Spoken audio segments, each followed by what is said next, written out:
Carlos Sainz here. Ikaw na nakanonood nito. Pinadala sa ito ni Lord para ma-inspire ka na always give your best and God will do the rest. Marami kasi dyan, puro salita lang, nandalait. Hinahanapan lagi ng mali, yung sitwasyon o yung iba. Pero yung sarili, hindi. Kumbaga yung hirap o pangit na nararamdaman nila sa buhay, nilalabas nila. Kaya nakakuha nilang energy, negative, di sila umaasin. So, crab mentality tawag doon. Hinihila mo pababa ang kapwa mo. Alam mo gawin mo, pagputihin mo sarili mo. Kung pangit ka, mag-workout ka. Kahit na pangit yung mukha mo, magkaka-jolin ka, gagwapo ka, dilitsan mo, magkaka-abs ka. Kahit pa paano, magiging mas confident ka.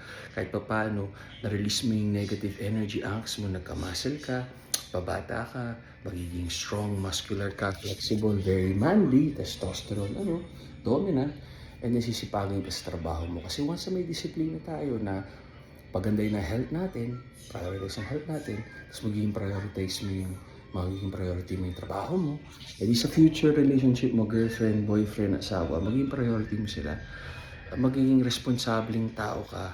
Tapos, at the same time, para meditation tsaka therapy, yung pag-workout, yoga, cardio, kung ano man, running, yung high na nakuha mo dun, so communicate ka with God, kung ano man yung religion mo, diba? Ang mahalaga may paniniwala ka.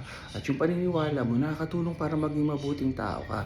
Ito, hindi ito magandang halimbawa, pero kung naniniwala ka na yung TV, ang gumawa ng buong to at siya yung Diyos, pero mabuti kang tao, marespeto ka, magalang ka, matulungin ka, edi kesa naman dun sa napaka tinawibigay na example ng religion. Yung pa yung ano nila, profile picture, cover picture, pero kung manlait, magmura, magsalita na hindi maganda sa kapwa, di ba? Doon ka na sa kahit na alam mong mali na yung TV yung pinaniniwalaan niya.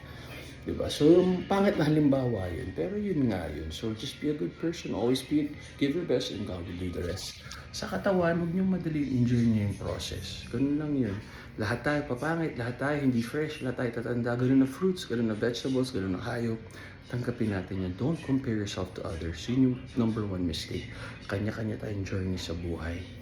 Diba, may mga maswerteng pinanganak ng patangkad, pang basketball, pang swimming, mayaman, may mga kagaya lang natin na kailangan magsumikap, magpakahirap, pagbutihin ang sarili, at maging asensoso dahil maraming coups sa mundo. Tama kayo, mali ako na si Dr. Do what works for you. Happy healthy. Kung may katanungan, just drop the questions here. May request ng mga kanta. Gusto niyo na video greeting, makita kami in person, TV, movie, guesting, hosting, motorcade, coaching, lahat-lahat for inquiries, commercial inquiries, video greeting, lahat yan may bayad. Please contact Wifey Serena Agassi.